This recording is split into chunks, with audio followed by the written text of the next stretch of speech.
Thank you very much indeed. And it's such a privilege to be with you all, and I'm very grateful for the invitation, and it's also a special pleasure to be on the platform with my dear friends Bill and Sachiko. And my remarks will follow up on theirs in certain important subjects.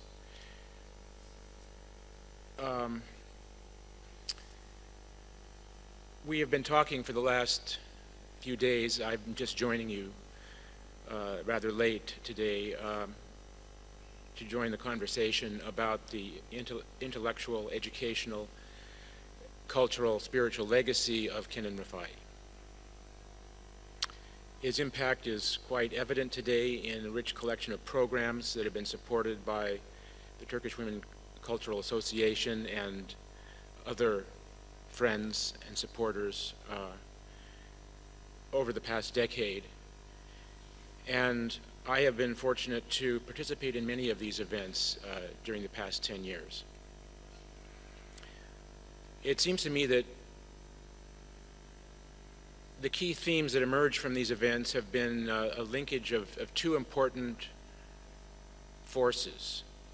First, the teaching tradition of Sufism, Tasawwuf, which was maintained and continued by Kenan Rifai in the turbulent years of the early 20th century. And second, the humanistic institution of scholarship on religious studies in the modern university. I've been aware of the intersection of these forces for some time.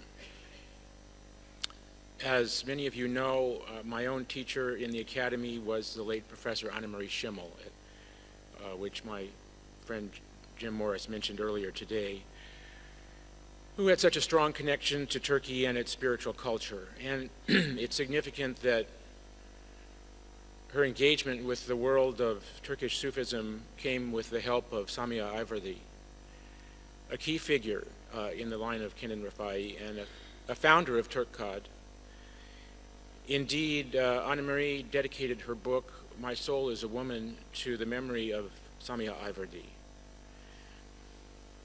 It's also important to note that Annemarie Schimmel was internationally renowned in the study of religion for her work on the phenomenology of religion, and I want to underline that she was an expert on theories of religion as well as the deep intellectual traditions of Islam.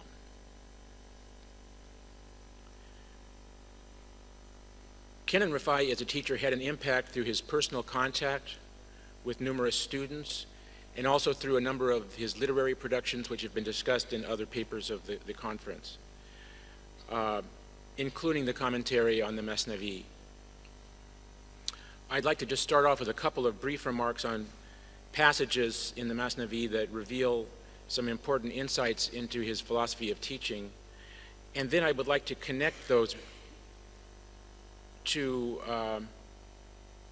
the important professorial chairs that have been established in the name of Kenan Rifai in North Carolina and Beijing.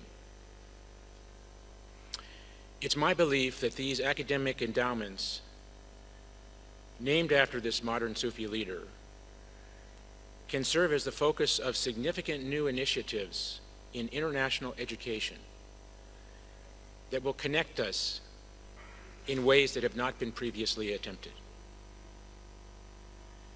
In short, the legacy of Sufi ethics, akhlaq, combined with the spirit of open inquiry of the modern university, has the potential to open up new possibilities of community that are not constrained by narrow concepts of nationality, ethnicity, or religion. The first text I'd like to consider comes from Kenan Rifai's commentary on the Masnawi.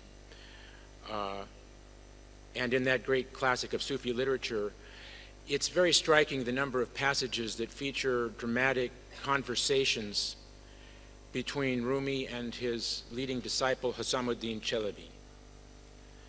In fact, it was Husamuddin who evidently inspired Rumi to compose the massive collection of Sufi wisdom, so much so that Rumi considered the idea of calling the text the Hosami Nameh, naming it after his disciple.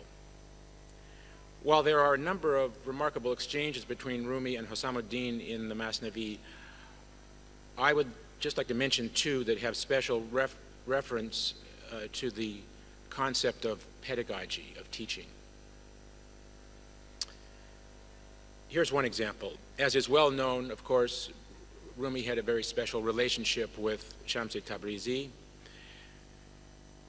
and sometimes he would become distant and refuse to answer questions when the name of Shams was mentioned, because it was such a powerful association. Yet on other occasions he would soften, and in this text he pointed to Husamuddin as the next model of the spiritual path. He says, and I'm quoting from Victoria Holbrook here, "Don't enter this valley without evidence. Like God's friend, say, I do not love the things that set. Go by the shadow and find yourself a sun. Grab the skirt of Shah Shams of Tabriz. Hold firm if you don't know the way to this wedding feast. Learn it from Ziaul Haq Husamuddin." Now, Kenan Rifai's comment on this passage is the following: "The sun in the sky may bring an understanding person to know God, but if you find a sun like Shams of Tabriz, you will learn the realities from closer up. Bind yourself tightly to his commands and warnings. Shams of Tabriz brings one to union with God, the truth, but if you can't find him, ask the ray of God, Husamuddin." What is striking here is the recognition of the student, of the next generation, Husamuddin Chelebi, as a spiritual leader in his own right. The process of education is not intended as a glorification of the teacher, but as a process of sharing and increasing knowledge in the student. The same technique is signaled in Rumi's dialogue with Husamuddin about the composition of the Masnawi, when Rumi briefly comments, "Dawn is here, O safekeeper of the morning. Ask pardon from my master Husamuddin." Now, why does he say this? Kenan Rifai comments, "Hazrat Mevlana often composed the spiritual couplets at night, and dawn would break while he improvised verses, and Chelebi was the one who wrote them down, but the raging overflow of that city of gnosis and wisdom couldn't be stopped. On the morning of yet another such night, Hazrat Mevlana, again fired up with such ecstasy and passion, requested the honor, respect, and reparation he showed his great disciple from God the truth, and thus he declared to all the world the value of his great disciple." What Mevlana meant to say here is, my God, I don't have the strength to thank Husamuddin for such service, to ask his pardon, just as you forget the flaws in worship of you and take your believing bondsmen into the city of your mercy. Take on the request of pardon for this too. So here too, Rumi makes his student a partner in his teaching and worthy of respect. I cite these revealing passages here because they are prominent examples of a Sufi teaching technique occurring in a key text that Kenan Rifai wanted to explain to his own students. Education must focus on its audience, rather than merely asserting the authority of the teacher. So, what are the educational needs that have to be addressed today, and who is our audience? Now, Kenan Rifai lived during a time of immense cultural and political upheaval, which witnessed the end of the Ottoman Empire and the establishment of a secular Turkish republic. The Sufi tariqats were abolished and their tekkees were closed in 1925. His reaction to this transformation was not despair at the end of the old order. He saw the situation as an opportunity to apply the ethical teachings of Sufism to a wider world. This may be understood, or I could introduce a phrase that we see here, a post-tariqat form of Sufism. This is not to say that the traditions of the great Sufi orders of the past had become irrelevant. Rather, it was necessary to reformulate the teachings of Sufism in a changed social and political milieu where the old institutions no longer existed. In some respects, this post-Tariqat Sufism is a return to the earliest phases of the Sufi tradition, in which figures like Rumi and Shams inspired each other, rather than adhering to a rigid concept of a master-disciple relationship. Although the institutionalization of Sufism had formalized and solidified spiritual authority in the metaphorical constructions of the tree, the shajara, or the chain, the silsila, the testimony of Sufi leaders from the pre-Mongol era indicates that in those times, Sufi teaching was a process of spiritual interaction that was fluid and less structured. Such also seems to be the case with Kenan Rifai in his own Sufi training. We are told that once his teacher Hamza Rifai said to him, "I do not know who is whose murshid, you mine or I yours." This self-effacing statement signaled a recognition that Sufism was not to be the assertion of the teacher's superior position, but instead an openness to a relationship that was mutual and beneficial. In any case, the focus of Kenan Rifai's activity as a teacher was unmistakably a new response to drastically changed conditions in two chief ways. First, in distinction to the strongly patriarchal tendencies of previous generations, Kenan Rifai saw the need to bring capable women into prominence as some of his leading students. This open acknowledgement of the spiritual potential of women was a major shift of emphasis from the pre-modern situation. Second, throughout his life, Kenan Rifai was dedicated to education in modern establishments that had a global and cosmopolitan perspective. Both of these features are indicative of a response to the changing conditions of modernity that takes account of the need to reformulate practices and teachings of the past. So this brings me to the important subject of the Kenan Rifai professorial chairs established at the University of North Carolina and Peking University. The creation of these chairs, which is due to the generosity of many dedicated supporters here in Turkey, is a momentous and transformative development. It is not easy to find parallels for this admirable commitment at the international level for an initiative that is so clearly inspired by the ethical ideals of Sufism. And let me take the opportunity now on behalf of the University of North Carolina at Chapel Hill to express our immense thanks and gratitude to all who contributed to making possible the Kenan Rifai Chair in Islamic Studies at UNC.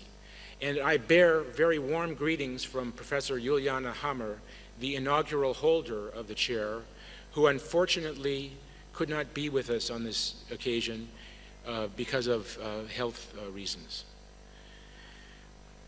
I frame the significance of the Kenan Rifai chairs in terms of the much larger context of education in the modern world. The philosopher Alasdair MacIntyre, in his book After Virtue, has persuasively argued that the contemporary age has faced a crisis in the field of ethics, as previous moral orders linked to traditional religious authorities have been eroded and marginalized by the emergence of the nation state. The secular space of the nation state, which privatizes religion and claims a monopoly on religious violence, on legitimate violence, holds a dubious position when it comes to morality. Considerations of state security and strategy take absolute priority, with the result that ethical judgments become a luxury for the few and necessity is invoked in a way that makes justice secondary. MacIntyre regards this as the failure of the Enlightenment project. In this situation, he recommends as a remedy the formation of communities based on tradition, and he began by specifically recommending the ethical teachings of Aristotle. Now, when critics questioned the viability of asserting Aristotle's ethics as a universal framework, MacIntyre proposed the possibility of accepting multiple concepts of justice. He said, since there are a diversity of traditions of inquiry with histories, there are, so it will turn out, rationalities rather than rationality, just as it will also turn out that there are justices rather than justice. It may also be observed that this concept of diverse ethical communities is in consonance with key texts from the Quran, which specifically recognizes the multiplicity of religious traditions while calling on people of different faiths to strive to be first in doing what is best. Istabaqul khairat. That is, to compete on the field of ethics. And I would add that the example we have just been hearing about the Chinese formulation of Islam in relation to Confucian ethics is a perfect example of the employment of a tremendous local tradition of ethical practice. How does this insight apply to modern education? The modern university is barely 200 years old. A product of the Enlightenment, the university was famously defined by Immanuel Kant as an educational institution that would be free from political or religious control. The public university, particularly in the United States, has become a location that is favorable to the free development of critical inquiry about the role of religion in human societies. And this discussion can be joined by anyone who's willing to engage in scholarly argument, regardless of religious background. The space of the university is therefore an especially appropriate place for the development of new ethical communities as proposed by McIntyre, with the provision that they should not be defined by nationality, race, or religion. The Kenan Rifai chairs in the USA and China are poised to be the pivotal centers for such an ethical community. The Kenan Rifai Distinguished Professorship of Islamic Studies, launched in 2009 and with its inaugural appointment of Professor Juliana Hammer in 2011, plays a vital role in Islamic studies scholarship in the United States. UNC's program in Islamic studies has been developing for over 20 years, has gone through a rigorous process of developing a clear sense of mission and strategic planning, with valuable collaboration and partnership with colleagues like Bruce Lawrence from Duke University. We articulated the project of taking Islamic studies out of the narrow confines of Orientalism and connecting it with the full range of disciplines of the humanities and social sciences. In a country like America, which is unfortunately afflicted by strong anti-Islamic prejudice or Islamophobia, it is critically important that we create an engagement with humanistic and social science research. This engagement is designed to make Islamic studies accessible to non-specialists and to bring the study of Islam into the normal curriculum, which is now dominated by Eurocentrism. Juliana Hammer's research and teaching, which focuses on Islam and gender, Islam in America, and Sufism, directly addresses the important challenges faced by Islamic studies today. And as she is the co-chair of the Study of Islam section of the American Academy of Religion, a position to which she was elected by her colleagues, she has become a national leader in the field of Islamic studies. And this is out of the text, but I would just like to point out something that may be a little surprising to all of you. Religious studies in America is an enormous field of study. There are over 1,400 colleges and universities that have departments of religious studies as an academic field. This does not exist in Europe, where they have departments of theology on the one hand, or area studies on the other.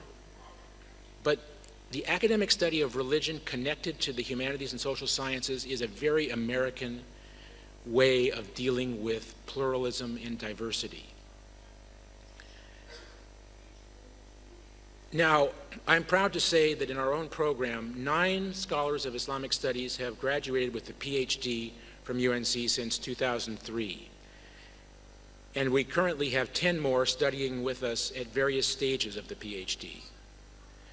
The undergraduates who study with us are numbered in the hundreds every year. I have just one class with over 180 students for early Islamic civilization. Our graduates now teach in religious studies departments at distinguished colleges and universities around the US and Canada. And while our dear friend Omid Safi has shifted to another responsibility at nearby Duke University and is continuing to work with us, we soon will be hosting a postdoctoral fellow in Islamic studies who we hope will be able to join our faculty on a permanent basis to strengthen us again in the teaching and advising. So that's a very brief sketch of what's happening at University of North Carolina. It's having a huge impact. Now, I'm much less familiar with Peking University, although it's unquestionably one of the top universities, if not the top university in China, and we regard it as a peer university at UNC. And I'll just mention that the Times Higher Education World University Rankings lists UNC Chapel Hill as number 46 and Peking University as number 48. The study of religion has been a particular challenge in China.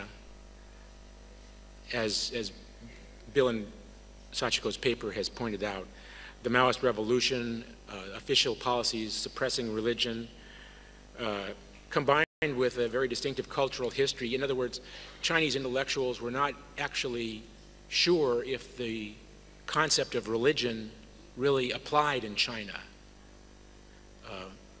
But leaving that aside,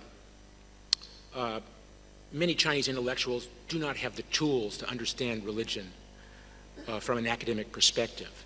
And I'll just mention that I'm expecting a visiting scholar next year at UNC from China who is now teaching in Xinjiang at the principal university for the Muslim Hui people. And he's coming to UNC precisely because he needs to gain familiarity with the study of religion, for which he really has no background. Now, I think it's very appropriate that the Kenan Rifai Chair in Beijing has been structured in a very different way to bring in visiting scholars to showcase the results and methodologies of research in Islamic studies and to consider the very important needs that Bill and Sachiko were discussing of the study of the Chinese Muslim tradition. And I had a chance to speak recently with Dr. Avani, who has been a holder of the Kenan Rifai Chair in China. I met him in Tehran a couple of months ago, and he was so enthusiastic about the possibilities there. Now, I have one more thing to say, and I'll conclude with this. UNC's approach to Islamic studies aims not only at integration with the academic disciplines, but also at reaching larger audiences through the arts and cultural performances. I'm currently working with Emil Kang, Executive Director of Carolina Performing Arts, on the programming of over 20 performances to be held at UNC in the 2016-17 season. The theme inspiring the entire art season for that year will be a classic work of Sufi literature, the Mantiq-o-Tayr, or Conference of the Birds by Fariduddin Attar. Together, Emil Kang and I are visiting a number of countries. We've just been to Indonesia, and we're going to Senegal in a few weeks to audition performers. As a complement to the performing arts season, we also plan to hold 2 international conferences that year. The first conference is to be held in the fall of 2016 at UNC, bringing scholars from different fields to discuss the changing concepts, classifications, and boundaries of religious identities in the modern era. The second conference is to take place at another location internationally in the spring of 2017, and I have proposed a topic of Sufism and culture, dealing with Sufism as mediated through the arts and local cultures from different regions of the world. It is my hope that we could plan for this second conference to take place in Istanbul in collaboration with colleagues and institutions here. And I hope also that we can begin to interact with Peking University in some of our activities, perhaps beginning in the fall. This would be a fitting implementation of the educational missions of all our institutions, collaborating at the highest level of international cooperation. It would also be in harmony with the global and cosmopolitan vision of education formulated by Kenan Rifai, which would make available the intellectual capital of Sufi tradition without the authoritarian overtones of earlier times. And finally, I think it may be possible that the development of new programs here in Turkey could benefit from the perspectives of interdisciplinary religious studies as a way of opening up new conversations that are so seriously needed. So I had another long passage to quote from a Sufi text, which I will set aside since the hour is late, and simply propose